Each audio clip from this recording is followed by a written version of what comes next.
नमस्कार साथियों, SK competition classes में आपका स्वागत है। आज की वीडियो में हम एसएससी सीजीएल मेंस का जो पेपर हुआ था 2 मार्च को, उसके रीजनिंग के सारे 30 क्वेश्चंस हम यहाँ पर डिस्कस करेंगे।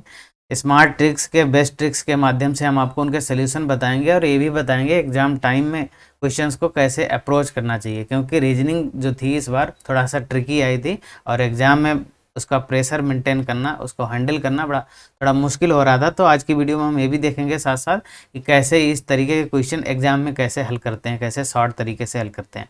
चलिए बिना देर किए शुरू करते हैं। पहला क्वेश्चन आया था, अभी इसमें बताना था कि आपके कथन दिए गए हैं 3 और उसके बाद में निष्कर्ष दिए गए हैं, तो इसमें कौन कौन से निष्कर्ष नहीं निकलता है। यहाँ पे कीवर्ड था नहीं निकलता है, ठीक है, वो बताना है आपको। अब देखो सभी पी जी हैं, तो इसमें हम मिनिमम ओवरलैप के साथ में इसको बनाएंगे। सभी पी जी हैं, इसका मतलब हुआ हम इस तरीके से पी और जी, सभी पी जी हैं, कुछ जी बी हैं। यहाँ पर कुछ जी को लेकर हम बी बना देंगे और सभी बी जो हैं वो सी हैं, सभी बी को लेकर हम सी बना देंगे। अब निष्कर्ष पहला क्या है, सभी पी के सी होने की संभावना है। अब देखो संभावना का जो केस होता है ज़्यादातर केसेस में ये सही होता है तब तक जब तक कथन में आपका इसका जस्ट अपोजिट ना दिया हो। अब यहाँ पर P के C होने की संभावना है, अगर हम इन सारे P को उठा के C के अंदर डाल दें कहीं पे तो हमारा बाकी स्टेटमेंट पे कोई फर्क नहीं पड़ेगा, तो इसलिए संभावना सही हो जाएगी। कुछ P जो हैं वो B हैं। अब देखो यहाँ से कुछ P तो इधर है और B इधर है। अब इस डायग्राम में नहीं दिख रहा कुछ P B है कि नहीं है, नहीं दिख रहा, हो भी सकता है नहीं भी हो सकते, तो ये वाला गलत हो जाएगा क्योंकि ये कह रहा कुछ P B है। कुछ C G है, अब C का ये वाला पोर्शन G में आता है, देखो ये भी C का पोर्शन है और ये G में आता है, तो ये तीसरा वाला भी सही हो गया। कुछ G P है, कुछ G का इतना बड़ा पोर्शन है, उसका कुछ पोर्शन P भी है, ये भी सही हो गया। तो केवल निष्कर्ष 2 नहीं निकलता है, बाकी 1 3 4 निकलते हैं, तो आंसर हमारा हो गया बी वाला। अगले सवाल पे चलते हैं। यहाँ पे पूछा है कौन सा विषम है। विषम मतलब 3 एक तरीके से एक समान है, चौथा जो है कोई भी इनमें से वो अलग है। अब देखो जैसे ही संख्या एक बहुत छोटी हो दूसरी संख्या बहुत बड़ी हो, देखो 5 से 128, 7 से 352, इस तरीके की जब संख्याएं हों, एक संख्या बहुत छोटी है और दूसरी संख्या बहुत बड़ी, तो समझ लो आप कहीं ना कहीं क्यूब हो रहा है। वर्ग होगा तो थोड़ा सा बड़ी होगी, क्यूब होगा तो बहुत बड़ी होगी। अब जैसे अगर हम इसकी बात करें तो 1 का क्यूब और +3 करेंगे तो 4 आ जाएगा। अगर हम इसका बात करें तो 5 का क्यूब +3 करेंगे तो 128 आ जाएगा। अगर इसकी बात करें तो 7 का क्यूब +3 करेंगे, 7 का क्यूब 343 और 3 346 आ जाएगा, जो कि यहाँ पर 352 है। अब अगर इसकी बात करें 3 का क्यूब +3 करेंगे तो 30 आएगा, ये भी सेटिस्फाई करता है, तो आंसर हो गया हमारा सी वाला विषम है यहाँ पर। ठीक है, आगे चलते हैं। इसमें ये सीरीज बताई गई है, 5वें ऑप्शन में क्वेश्चन मार्क की जगह पे क्या आएगा ये पूछा गया है। अब इसमें देखो हम किसी एक लाइन को पकड़ लेंगे, जैसे हम अगर इसको पकड़ें यहाँ पे, अब यहाँ पे ध्यान देने वाली बात है, एरो जो है वो अंदर की तरफ चल रहा है, ये वाला लास्ट वाला एरो अंदर की तरफ है यहाँ भी, और फिर अगले में यहाँ पे आ गया, फिर उसके अगले में यहाँ पे आ गया, फिर भी अंदर की तरफ है, फिर उसके अगले में यहाँ पे आ गया, और उसके अगले में जो 5वां फिगर है वो यहाँ पे होगा, ऐसे होगा अंदर की तरफ। देखो पहले में ये बाहर की तरफ है, दूसरे में इसमें ऊपर की तरफ है और तीसरे में भी ऊपर की तरफ है, तो आंसर हो गया हमारा चौथा। ठीक है, आगे चलते हैं। ये क्वेश्चन दिया गया है, कथन के बाद में 2 अनुमान दिए हैं। देखो 2 चीज़ें होती हैं, एक तो अनुमान होता है और एक निष्कर्ष होता है। अनुमान का मतलब हुआ कि कथन कहने से पहले अनुमान क्या लगाया गया होगा, जो अनुमान सही होता है वही हमारा आंसर होता है। पहला कथन पढ़ते हैं पहले, और कथन को यहाँ पर सही मानना है, एकदम से कथन सत्य माने जाएंगे भले ही वो सही हों या गलत हों। ठीक है, कथन क्या है, राष्ट्रीय द्रुतगामी मार्ग ए सबसे चौड़ा द्रुतगामी मार्ग है और कुछ लोग इसका इस्तेमाल करते हैं। जब लोग कोई खाली और चौड़ी सड़क देखते हैं तब वे तेज गति से वाहन चलाते हैं, जिससे दुर्घटनाएं होती हैं। अब अनुमान, इसका इससे पहले का अनुमान क्या होगा, सभी दुर्घटनाएं अत्यधिक गति के कारण होती हैं। अब ये कीवर्ड ध्यान रखना, सभी, सभी या केवल, ऐसे कीवर्ड जहाँ पर आपको इन सवालों में मिलते हैं तो वो जो है निष्कर्ष गलत होते हैं। केवल या सभी जहाँ पे मिलेंगे तो वो गलत हो जाएगा, तो पहला हो गया गलत। सभी दुर्घटनाओं की बात नहीं हो रही यहाँ पर, एक्सीडेंट जो तेज गति से वाहन चलाते हैं उनके एक्सीडेंट की दुर्घटना की बात हो रही, सभी दुर्घटनाओं वाला गलत हो गया। तेज गति से दुर्घटना का खतरा बढ़ जाता है। ये एकदम बात सही है और स्टेटमेंट से मैच भी करती है। तो केवल 2 निष्कर्ष निकलता है, आंसर हो गया आपका ए वाला। ठीक है, आगे चलते हैं। एक कक्षा में 32 विद्यार्थी हैं। एक पंक्ति में उत्तर की ओर मुंह करके खड़े हुए हैं। आकाश दाएं छोर से 12वें स्थान पर है, जबकि प्रिया बाएं छोर से 18वें स्थान पर है। अब ये आकाश है, ये दाएं ओर से 12वें स्थान पर है, मतलब इसके इधर 11 लोग होंगे। प्रिया जो है, ये प्रिया है, ये बाएं छोर से 18वें स्थान पर है, मतलब इसके इधर 17 लोग होंगे। तो टोटल 32 लोग हैं। अब देखो 17 लोग इधर हैं, 11 इधर हैं, 28, 4 बचे। 4 में से 2 तो ये हो गए, एक ये और 2 इनके बीच में होंगे। तो पूछा गया है कितने लोग इनके बीच में हैं, तो आंसर हो जाएगा आपका 2 लोग। ठीक है, आगे चलते हैं। अब यहाँ पर देखो, जिस प्रकार ये इससे मैच करती है उसी प्रकार इससे मैच करती हुई आकृति बनानी है। इसमें से कोई एक लेटर पकड़ लो। जैसे अगर हम पी को पकड़े, पी यहाँ पर है और दूसरे फिगर में पी यहाँ पर आ गया, लेकिन उसका मिरर इमेज बन गया। मिरर इमेज समझते हैं, लेफ्ट टू राइट जो चेंज होता है। तो पी यहाँ से उठ के नीचे आ गया मिरर इमेज के साथ, तो यहाँ से के उठ के नीचे आ जाएगा और मिरर इमेज के साथ इस तरीके से के मिलेगा कोने पे। इसमें भी नहीं है, इसमें है, इसमें भी के ऊपर है, इसमें है नीचे, लेकिन ये सीधा सीधा है, मिरर इमेज नहीं है। तो आंसर हो जाएगा आपका ए वाला।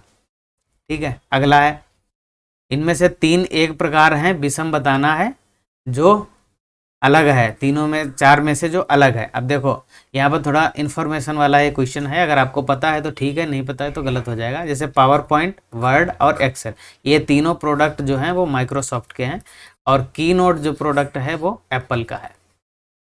ठीक है, तो ये आपका अलग हो गया, आंसर हो जाएगा ए वाला। ठीक है, अब यहाँ पर क्या है, ये रिलेशन दिया गया है, ब्लड रिलेशन का क्वेश्चन है। बताना है आपको एन जो है एफ से किस प्रकार संबंधित है। तो एन से लेकर का एफ तक का हम रिलेशन निकालेंगे। यहाँ पर देखो, एन @ एच, @ का मतलब है ए बी की पुत्री है, मतलब एन जो है वो पुत्री है किसकी, एच की। ठीक है, और एच एंड बाई, एंड का मतलब हुआ एच बाई का पति है। एच जो है वो पति है किसका, वाई का, वाई पत्नी हुई। ठीक, और बाई @ एफ, इसका मतलब हुआ है बाई एफ की पुत्री। बाई जो है वो एफ की पुत्री है। अब यहाँ पर एन एफ से किस प्रकार संबंधित है। अब एफ की पुत्री, पुत्री की पुत्री हुई, तो आंसर हो गया हमारा बी। ठीक है, ये क्वेश्चंस आप प्रैक्टिस कर लेंगे तो अगले किसी भी एसएससी के एग्जाम में अपीयर होंगे तो क्वेश्चंस नए नहीं लगेंगे, आपसे इजीली हो जाएंगे। अब इसमें देखो, घूर्णन की अनुमति नहीं है, मतलब आकृति घुमाने की अनुमति नहीं है, और ये वाली आकृति किस ऑप्शन में मिल रही है वो बताना है। अब सबसे पहले देख लो, नीचे स्क्वायर बन रहा है, पूरा पूरा स्क्वायर बन रहा है। इसमें नीचे की साइड में स्क्वायर नहीं है, इसमें भी नीचे कहीं स्क्वायर नहीं है, इसमें भी नीचे कहीं स्क्वायर नहीं है। ऑप्शन बचा बी। यहाँ पर ये स्क्वायर है, ये ऐसे बन जाएगी, और ये यहाँ से बनेगी इस तरीके से, ये पूरी आकृति बन गई आपकी, मिल गई इसमें। ठीक, अब यहाँ पर जो सीरीज क्वेश्चन मार्क की जगह पे पूछा गया है क्या है। अब सीरीज यहाँ पे दी गई है, जब सीरीज यहाँ पर बढ़ रही हो लगातार, लेकिन बहुत स्पीड से नहीं बढ़ रही हो, तो थोड़ा थोड़ा गैप दे दे के बढ़ रही है, 100, 50, 80, 20, मतलब इस तरीके से गैप दे के बढ़ रही है, तो आप इसमें स्क्वायर और वो सब क्यूब व्यूब नहीं करेंगे, पहले डिफरेंस देखें। सबसे पहले इसका अगर हम डिफरेंस देखें तो यहाँ पर डिफरेंस 492 8 और 188 8 196। अब 2 संख्या यहाँ पे दी, इनका डिफरेंस देखेंगे 58 42 42 और 80 80 40 120 121। अब यहाँ पर हमें दिख रहा है 121 का अंतर है, यहाँ पर 196 का, मतलब ये 14 का स्क्वायर है, ये 14 का स्क्वायर है और 11 का स्क्वायर है। ठीक, तो बीच में 12 का होगा, फिर 13 का होगा। तो अगर हम इसमें 12 का स्क्वायर ऐड करते हैं, 144 इसमें ऐड करते हैं, तो 9 4 13 और 4 7 11 1 12 और 1 1 2 1 3 323 हमारा आ जाएगा, जो कि आंसर होगा डी वाला। ठीक है, अब देखो ये सवाल है, इसमें ये दो दिए गए हैं, 2 सेट दिए गए हैं इसमें। अब इसमें बताना है क्या संक्रियाएं होंगी। अब देखो, जैसे ही अब इसमें हम देखते हैं कि जो बड़ा वाला नंबर है वो हमें लाना होता है, छोटे से बड़े की तरफ चलेंगे, जो बड़ा वाला नंबर है वो लाना है। अब इसमें क्या करना है, आसपास जोड़ घटाना गुणा भाग जो करना है। अब देखेंगे बड़ा वाला नंबर बहुत बड़ा नहीं है, थोड़ा ही बड़ा है। अगर बहुत बड़ा होगा तो जो गुणा करेंगे, स्क्वायर निकालेंगे, वो सब करेंगे, लेकिन यहाँ पे थोड़ा ही बड़ा है तो हम सीधे इनको ऐड करेंगे। 17 और 11, अगर हम 11 और प्लस 17 ऐड करें तो 11 17 हो जाता है 28, और बीच में लाना है 33, तो हम 5 ऐड करेंगे, इसमें 33 हो जाएगा। इसी तरीके से इस पे करेंगे 18 और प्लस 21, 18 प्लस 21 कितना हुआ 39, और 5 ऐड करेंगे तो 44। इसका मतलब आसपास की संख्या जोड़ के 5 उसमें ऐड कर दो तो बीच वाला आ जाता है। अब इसमें आप ऐड करके देख लेना, पहले है 9 और 5 14, 5 जोड़ 9 7 16, 5 जोड़ेंगे 21 से नहीं आ जाएगा, 22 और 16 38 और 5 जोड़ेंगे 43। यही हमारा हो गया आंसर। आगे चलते हैं। एक निश्चित कोड भाषा में इसको लिखा जाता है पैंट को 80, ड्रॉप को लिखा जाता है 59, मार्केट को क्या लिखा जाएगा। इस तरीके का सवाल जब भी आता है तो हम क्या करेंगे, इसमें दो ही लॉजिक लगते हैं, या तो इनकी फेस वैल्यू सीधे ऐड कर देंगे या तो इनके अपोजिट का फेस वैल्यू ऐड करेंगे। तो सबसे पहले हम फेस वैल्यू को ऐड करेंगे। देखो डी का होता है 4, आर का 18, ओ का 15 और पी का 16। 15 16 31, 31 और 20 51, 49 और 4 53, 53 और इसमें अगर हम 6 ऐड कर दें तो आ जाता है 59। अब इसको देखते हैं। पी का होता है 16 प्लस 1 प्लस आई का 9, एन का 14 और टी का 20। 20 और 14 34 और 9 43, 1 44 और 16 60।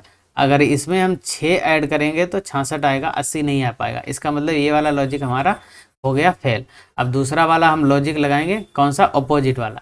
कैसे लगाएंगे देखो, डी का अपोजिट होता है डब्ल्यू का 23, आर का आई होता है आई का 9, ओ का होता है एल का होता है 12 और पी का होता है के का होता है 11। अब इनको अगर हम ऐड कर दें तो आ जाएगा 11 12 23 और 23 9 32 और 32 23 55 और 55 में हम 4 ऐड करेंगे तो यह आ जाएगा 59।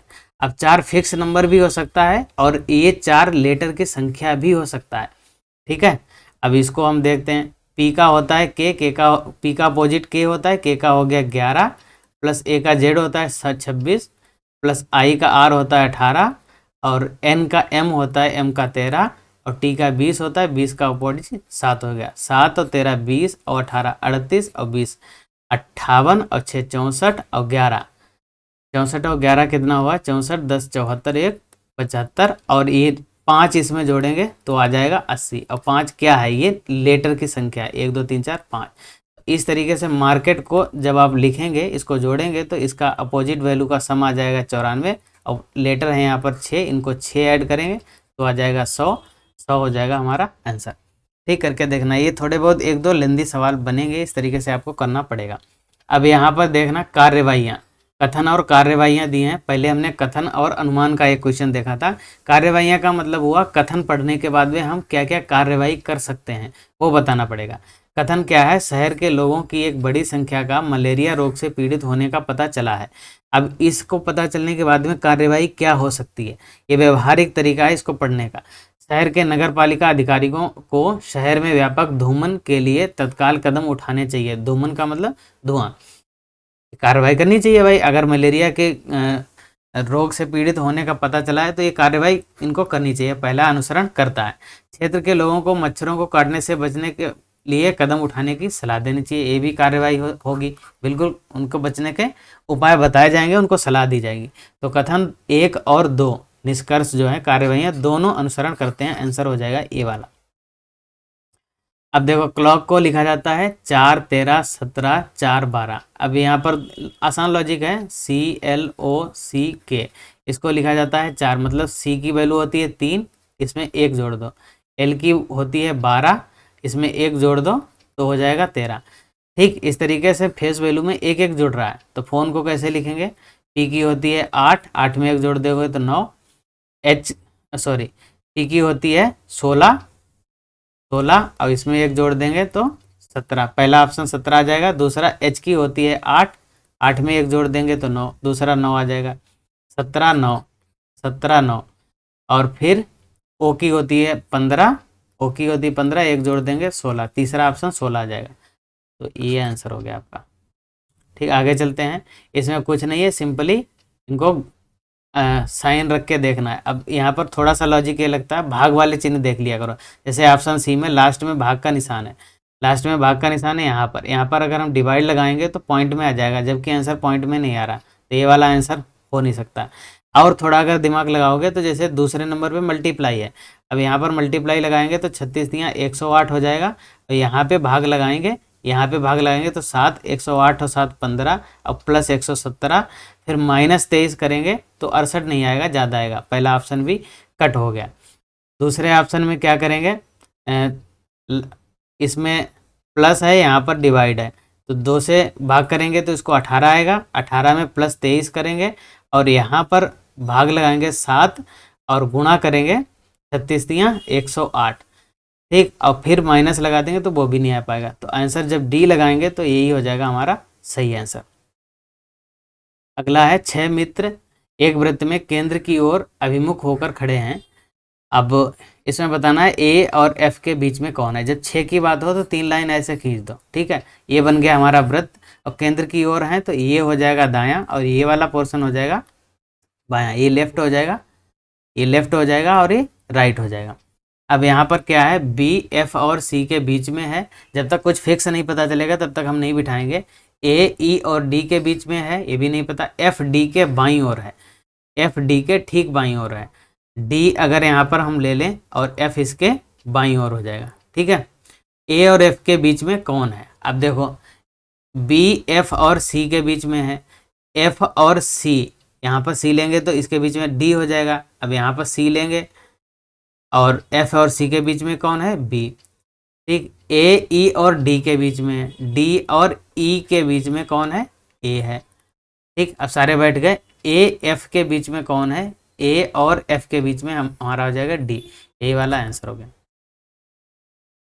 ठीक। अब यहाँ पर ऐसे बिठाने, यहाँ पर आपको जिस तरीके से दिया होता है सीरीज, इसमें ग्रुप देखना होता है। जैसे अभी हम पढ़ेंगे तो पता चल जाएगा। जैसे यहाँ पे दिख रहा है आर टी, आर टी मतलब जहाँ जहाँ पे टी, क्यू, क्यू, क्यू से स्टार्टिंग है, फिर क्यू, फिर क्यू, इसका मतलब ये क्यू क्यू का ग्रुप बन रहा है, Q W R T Q. यहाँ पे अगर हम लाइन मार दें क्यू के बाद में यहाँ पर डब्ल्यू आर टी क्यू यहाँ पर होगा, यहाँ पे लाइन मार दें तो इस तरीके से हम देखेंगे। क्यू के बाद में क्या आ रहा है, डब्ल्यू, यहाँ भी क्यू के बाद में डब्ल्यू, तो यहाँ पर भी हम क्यू के बाद में डब्ल्यू रख देंगे। क्यू के पहले क्या आ रहा है हमें पता नहीं, क्यू के पहले टी आ रहा है तो क्यू के पहले हम टी रख देंगे यहाँ पर, ठीक। क्यू यहाँ पर आ जाए, क्यू के पहले टी है। अब ये हम देखेंगे क्या आ रहा है, इसमें सीरीज क्या चल रही, Q W R T, Q W F R T, Q W R T कुछ भी हो, Q W H R T, यहाँ पर एच आर टी है, यहाँ पर एफ आर टी है, यहाँ पर जी आर टी होगा, Q W G R T होगा, Q W F G H तो ई आर टी होगा। इस तरीके से हमारा बन जाएगा और आंसर हो जाएगा हमारा दूसरा वाला, E W T G R, E W T G R Q W, ये वाला आंसर हो जाएगा, ठीक है। अब इसमें क्या है, 2 कथन 1 और 2 दिए गए हैं। ये कथन स्वतंत्र कारण हो सकते हैं, स्वतंत्र कारणों या एक उभयनिष्ठ कारण के प्रभाव हो सकते हैं। एक कथन दूसरे कथन का प्रभाव हो सकता है। दोनों कथनों को पढ़िए और सही उत्तर दीजिए। देखो पहला कथन पढ़ेंगे, इस वर्ष कॉलेज एक्स ने प्रवेश परीक्षा के लिए कट ऑफ अंकों को 60 से घटाकर 50 कर दिया है।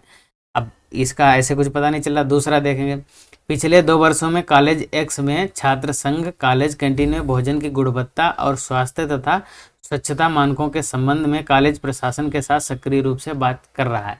अब देखो हमें यहाँ से ये तो पता चल रहा है, यहाँ पर कट ऑफ के अंक कम कर दिए हैं, यहाँ पर कैंटीन में भोजन की गुणवत्ता की बात कर रहा है। इन दोनों का आपस में तो कोई संबंध दिख नहीं रहा। यहाँ पे कट ऑफ अंक कम करने का कैंटीन में भोजन की गुणवत्ता से कोई संबंध नहीं है। तो पहला ऑप्शन है, एक कारण है और 2 इसका प्रभाव, संभावित प्रभाव। कारण प्रभाव आपस में संबंधित ही नहीं है, दोनों स्वतंत्र कारण है, ऐसा हो सकता है। कारण है और दूसरा इसका प्रभाव है, ये भी नहीं हो सकता है। दोनों स्वतंत्र कारणों के प्रभाव है। अब यहाँ पर स्वतंत्र कारण है या कारणों के प्रभाव हैं, इनमें कन्फ्यूजन हो सकता है।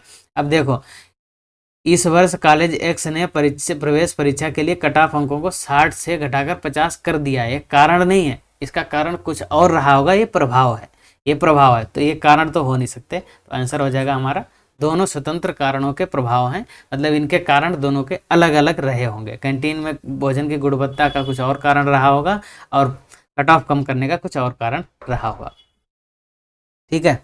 अब यहाँ पर देखते हैं क्वेश्चन नंबर 19। यहाँ पर बताना है के ठीक दाएं कौन बैठा है। ये आपको बताना है। दो स्टेटमेंट दिए गए हैं, आपको ये भी बताना है कि दोनों स्टेटमेंट अलग अलग आंसर दे सकते हैं या दोनों मिला के आंसर दे सकते हैं या दोनों को मिला दिया जाए फिर भी आंसर नहीं आ सकता। तो अभी हम देखते हैं। 6 व्यक्ति के, एम, एन, पी, क्यू और आर एक गोल मेज के परिता केंद्र की ओर मुंह करके बैठे हैं। 6 व्यक्ति हैं तो हम 3 लाइन खींच लेंगे। ठीक है, पहला स्टेटमेंट के एम के बाईं ओर तीसरे स्थान पर है। अब एम के बाईं ओर, इधर इधर को चलेंगे तो क्या होगा, राइट, इधर को चलेंगे लेफ्ट होगा। के एम के बाईं ओर, एम मान लो यहाँ पर है, के बाईं ओर तीसरे स्थान, पहला दूसरा तीसरा। ठीक, के और एन के बीच केवल एक व्यक्ति बैठा है, के और एन के बीच। अब एन यहाँ भी हो सकता है, एन यहाँ भी हो सकता है, कहीं भी हो सकता है, एक व्यक्ति। आर एन के ठीक बाएं बैठा है। अगर यहाँ पर एन होगा तो इसके बाएं तो ऑलरेडी एम है, तो यहाँ पर एन नहीं हो सकता।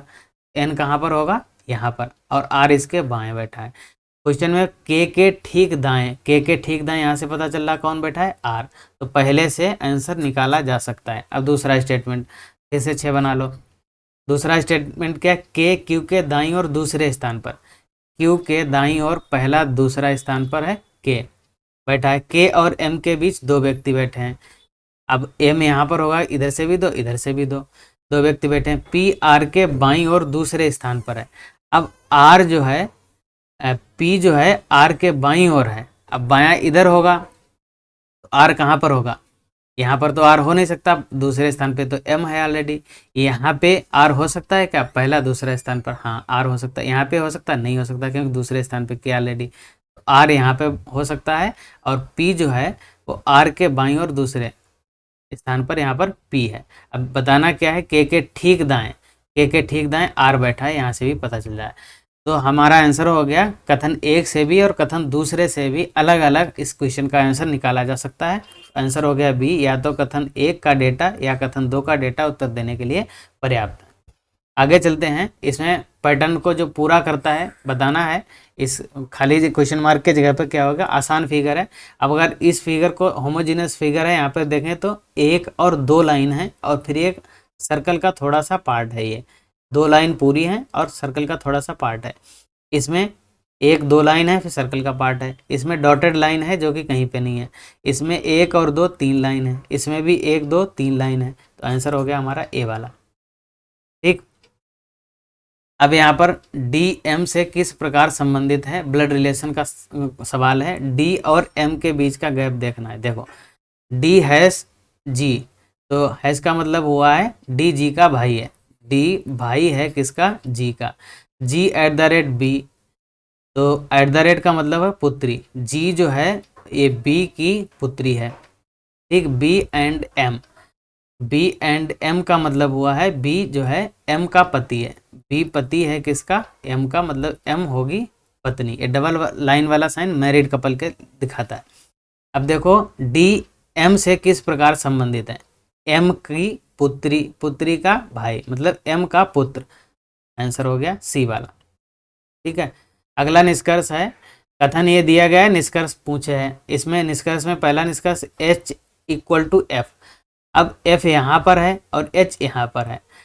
यहाँ पर G जो है F का रिलेशन, G 2 रिलेशन है, या तो G छोटा है, या तो G छोटा है F से, या तो G बराबर है F के, और G जो है H के बराबर है। तो यहाँ पर कह रहा है कि H जो है F के बराबर है। H F के बराबर भी हो सकता है और H F से छोटा भी हो सकता है, क्योंकि ये साइन छोटा का लगा है, तो यहाँ पे कह नहीं सकते कि बराबर है कि छोटा है। तो पहला गलत हो गया।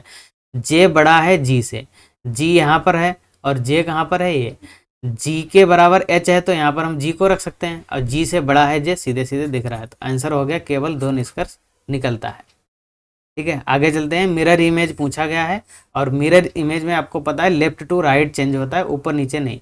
तो आर इधर है लास्ट में, तो आर आंसर में पहले आ जाएगा। पहले इसमें एम है इधर।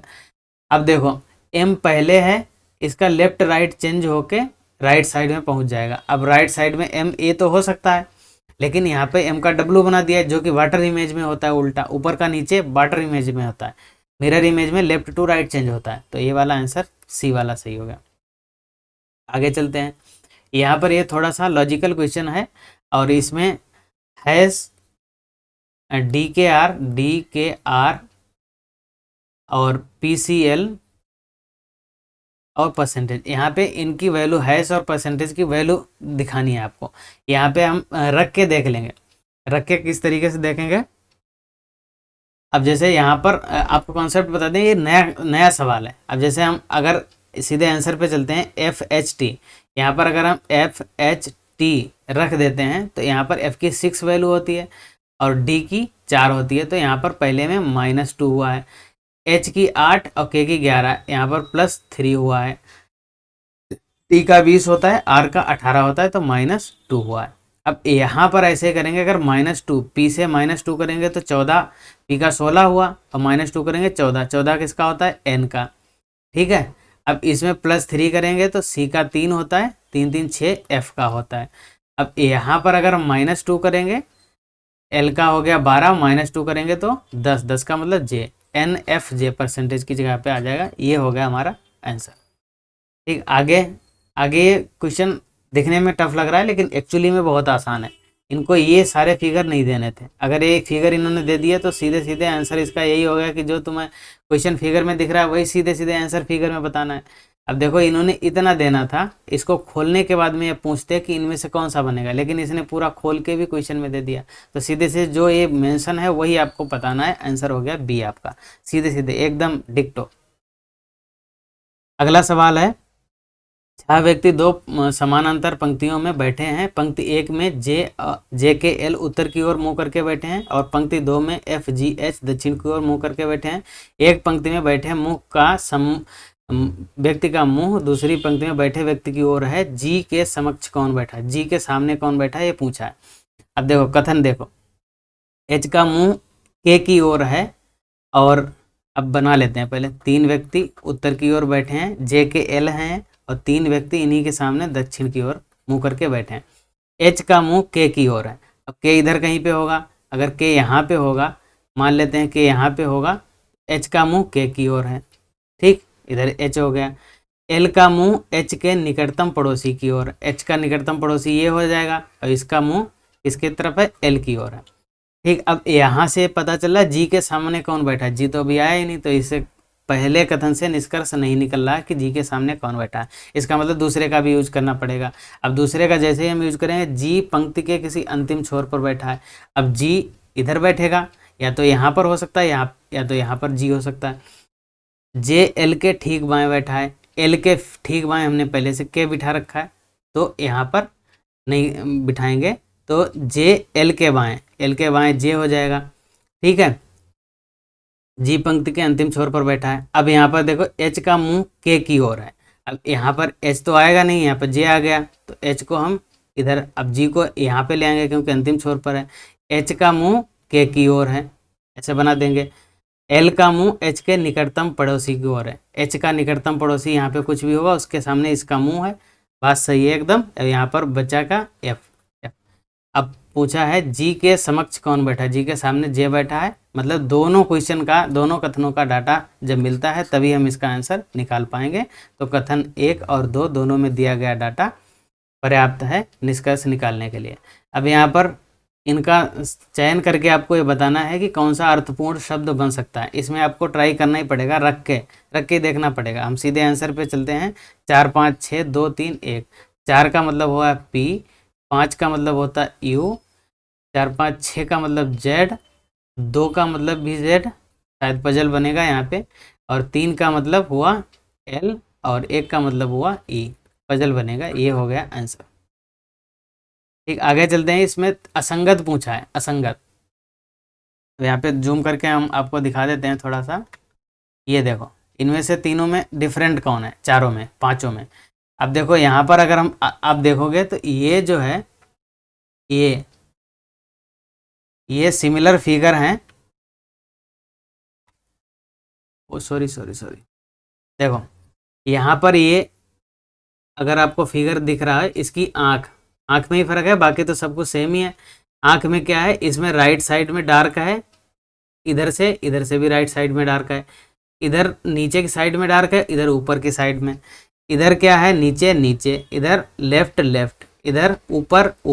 मतलब चारों फिगर में एक ही साइड में डार्क साइड है, लेकिन इस वाले दूसरे फिगर में ऊपर नीचे डार्क है। तो आंसर हो जाएगा ये वाला सी वाला, इसमें ऊपर नीचे डार्क है, इसमें ऊपर डार्क है, यही डिफरेंट है सबसे। इसमें क्या है, ये तो बहुत आसान है, इसमें साइन रखना है। 5 भाग का अर्थ है +5 और प्लस का अर्थ है -5 और माइनस का अर्थ हुआ गुणा, माइनस का अर्थ हुआ गुणा 10 और गुणा का अर्थ है भाग 10। 10 से 10 कट जाएंगे, 5 से 5 कट जाएंगे, आंसर आ जाएगा 5। ठीक, अब नीचे दिए गए असंगत पूछा है, 4 एक तरीके से हैं, पांचवी असंगत है। तो ये देखना है, इसमें देखो, इसमें बाहर की ओर ये मूछ जैसी निकली है बाहर की ओर, इधर भी बाहर इधर भी बाहर। इसमें क्या है, इधर भी अंदर इधर भी अंदर, इसमें इधर भी बाहर इधर भी बाहर, इसमें इधर अंदर इधर बाहर, इसमें इधर अंदर इधर अंदर। मतलब 4 में तो या तो बाहर की ओर है या तो अंदर की ओर है, लेकिन इस चौथी फिगर में एक अंदर की है एक बाहर की है। आंसर हो जाएगा पहला, इसमें ये अंदर की ओर है और ये मूछ बाहर की ओर निकली।